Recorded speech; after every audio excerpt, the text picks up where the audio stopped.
Assalamualaikum warahmatullahi wabarakatuh.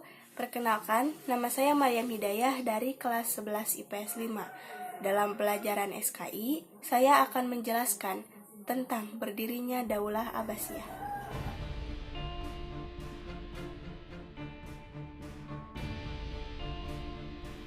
Berdirinya dinasti Abbasiyah. Kekhalifahan Abbasiyah atau Bani Abbasiyah merupakan kekhalifahan kedua Islam yang berkuasa di Baghdad, Irak. Pada masanya, kekhalifahan Abbasiyah berkembang pesat dan menjadikan Islam sebagai pusat pengetahuan dunia. Bani Abbasiyah menjadikan dinasti kekhalifahan terlama sepanjang sejarah berdirinya agama Islam yang berkuasa sejak tahun 750 Masehi sampai 1258 Masehi. Pemerintah Abbasiyah berkembang selama 3 abad dan mulai meredup setelah bangsa Turki yang sebelumnya menjadi bagian dari tentara kekhalifahan bernama Mamluk mulai naik daun, sehingga sekarang keturunan dari Bani Abbasiyah termasuk suku Al-Abbasi banyak tinggal di timur Titrik, Irak.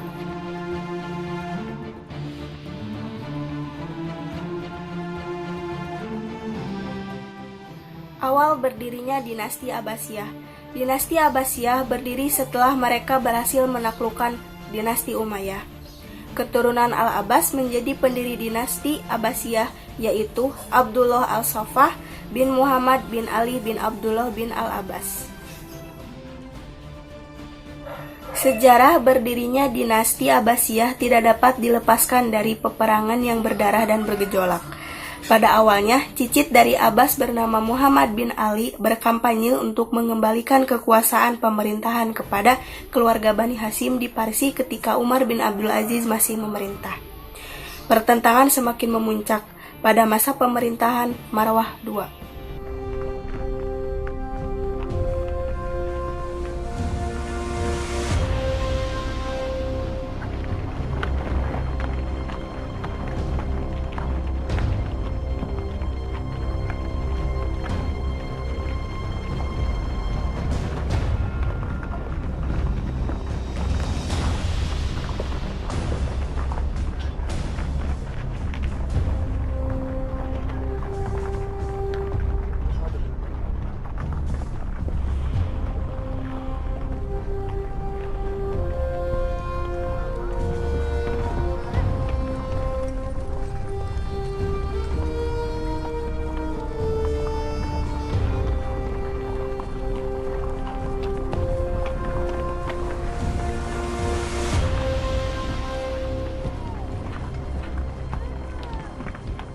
يا أمير المؤمنين، وصلتنا الأخبار يا مولاي أن عاملا ابن هبيرة يتوجه لملاقاة جيوش العباسيين الذين يقودهم قحطبة القحطاني، وأنت تعلم يا مولاي أن ابن هبيرة ومن معه لا يستطيعون ملاقاة جيوش العباسيين إلا إذا قدمنا لهم الدعم اللازم.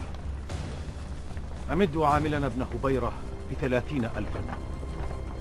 تفقدوا بقية الجيوش. أمر مولاي. Menjelang berakhirnya dinasti Umayyah, ada kelompok dari Bani Hashim yang teraniaya sehingga melakukan perlawanan. Kelompok Bani Hashim, keturunan Ali dipimpin oleh Abu Salamah dan keturunan Abbas dipimpin oleh Ibrahim Al-Iman.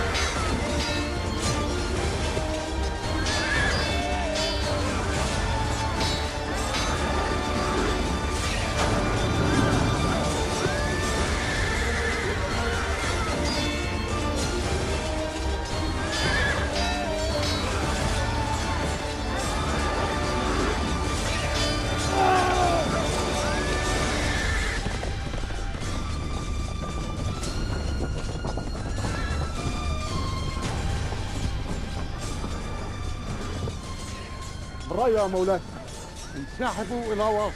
إلى واسط؟ نعم. انسحبوا إلى واسط. هيا. Masa kejayaan dinasti Abbasiyah. Sejarah berdirinya dinasti Abbasiyah memasuki masa kejayaan dengan menerapkan pola pemerintahan yang berbeda-beda sesuai dengan perubahan politik, sosial, dan budaya. Pusat pemerintahan saat ini terletak di Kufah. Kepemimpinan kemudian digantikan oleh Abu Ja'far al-Mansur.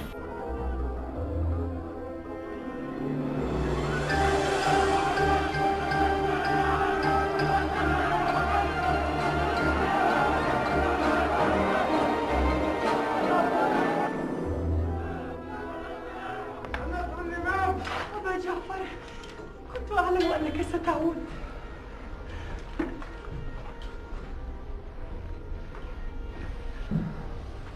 الرعية تنتظر بيعة أمير المؤمنين. تجهز يا مولاي.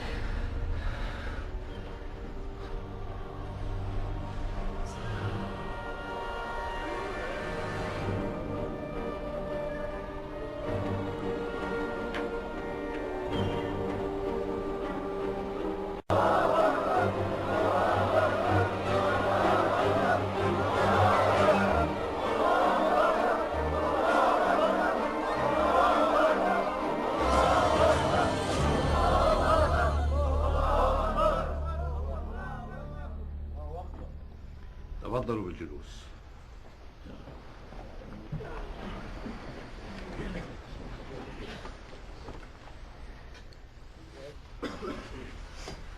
الحمد لله. الحمد لله الذي اصطفى الإسلام لنفسه دينا وكرمه وشرفه وعظمه، واختاره لنا وأيده بنا، وألزمنا كلمة التقوى وجعلنا أحق بها وأهلها. خصنا برحم رسول الله صلى الله عليه وسلم وقرابته، ووضعنا بالإسلام وأهله في الموضع الرفيع، وأنزل بذلك بعد أعوذ بالله من الشيطان الرجيم: إنما يريد الله ليذهب عنكم الرجس أهل البيت ويطهركم تطهيرا. صدق الله العظيم. وقال عز وجل: وأنذر عشيرتك الأقربين. صدق الله العظيم.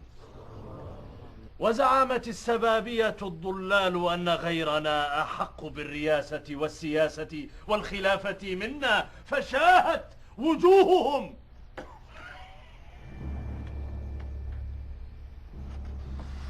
أيها الناس، بنا هدى الله الناس بعد ضلالتهم، ونصرهم بعد جهالتهم، وجمع الفرقة حتى عاد الناس بعد العداوة أهل تعاطف وبر ومواساة في دنياهم.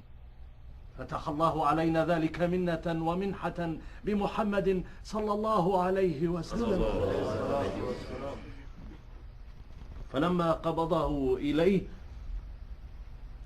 قام بذلك الأمر بعده أصحابه، وأمرهم شورى بينهم، فحووا موازين الأمم فعدلوا فيها، ووضعوها مواضعها، وأعطوها أهلها، وخرجوا خماصا منها. ثم وثب بنو حرب ومروان فابتزوها لأنفسهم وتداولوها، فجاروا فيها واستأثروا بها وظلموا أهلها، فأملى الله لهم حين قال: فلما آسفونا انتقمنا منهم فأغرقناهم أجمعين. صدق الله العظيم.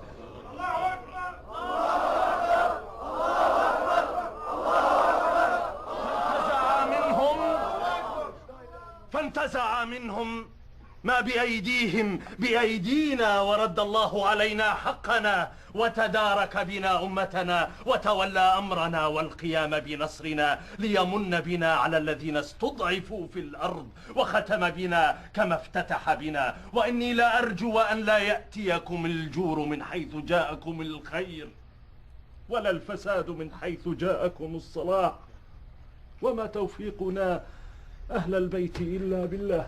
الله أكبر.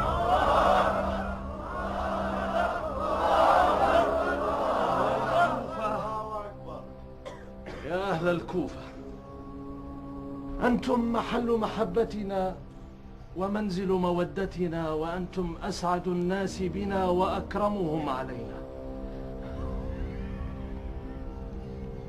وقد زدتكم في أعطياتكم 100 درهم، فاستعدوا فأنا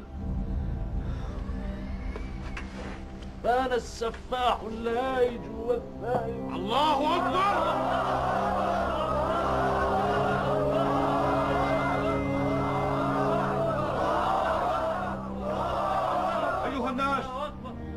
أيها الناس،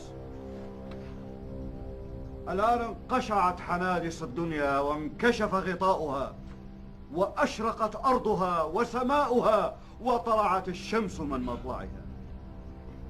لقد كانت أموركم ترمضنا ونحن في فروشنا، واشتد علينا سوء سيرة بني أمية فيكم، وغلبهم بكم، واستذلالهم لكم، واستئثارهم بفيئكم وغنائمكم وصدقاتكم عليكم.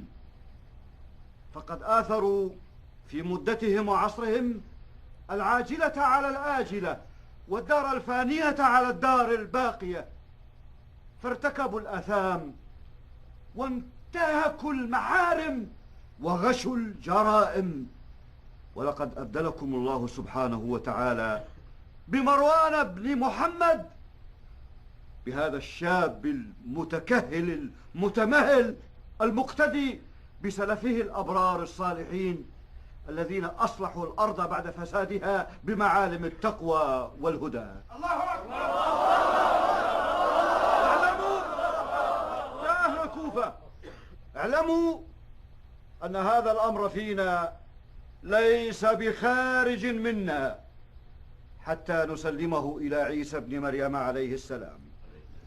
والحمد لله، الحمد لله، الحمد لله، الحمد لله رب العالمين على ما أبلانا وأولانا.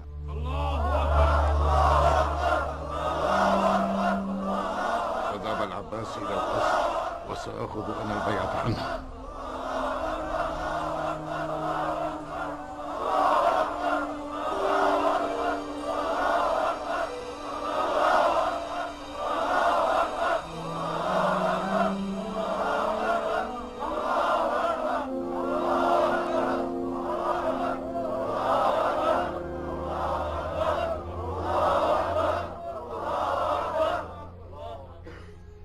أيها الناس،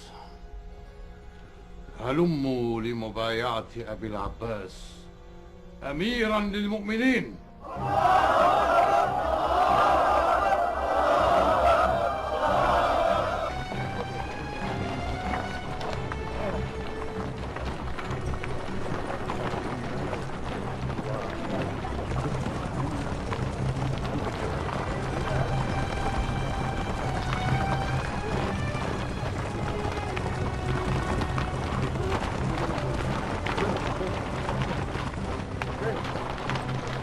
مولاي، الجيش جاهز للمواجهة يا ابن يحيى؟ أجل يا مولاي، والجند يستعدون لملاقاة العباسيين لسحقهم وإعادتهم إلى رشدهم. اسمع يا ابن يحيى، أكملوا تجهيز الجيش. أمر مولاي.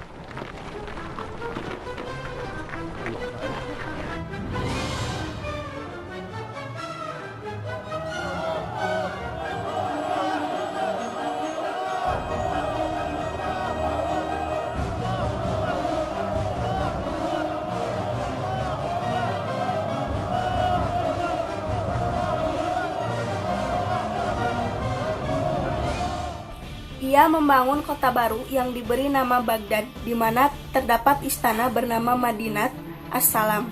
Pada periode awal sekitar 750 sampai 847 Masehi.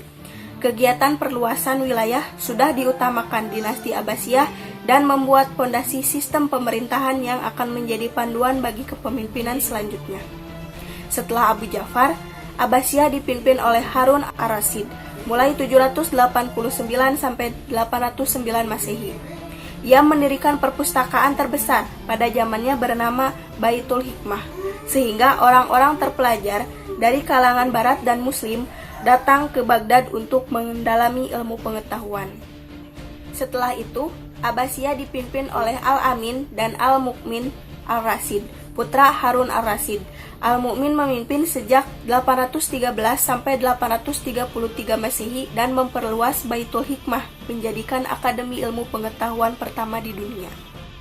Selanjutnya, dalam sejarah berdirinya dinasti Abbasiyah, dipimpin oleh Khalifah Al-Mutawakkil mulai 847 sampai 861 Masehi. Ia berbeda dengan khalifah sebelumnya karena lebih cenderung ke cara berpikir Ahlun Sunnah. Sejarah berdirinya dinasti Abbasiyah kemudian mengalami kemunduran. Sejak saat itu, banyak pula faktor lain yang mempengaruhinya karena kurangnya perhatian pada persoalan politik, seperti pemisahan diri Afrika Utara untuk membentuk pemerintahan merdeka.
Para gubernur di berbagai provinsi seperti dinasti Samaniyah mulai bertindak lebih bebas, dan para jenderal Turki di pasukan Abbasiyah juga semakin lama semakin sulit dikendalikan oleh para khalifah.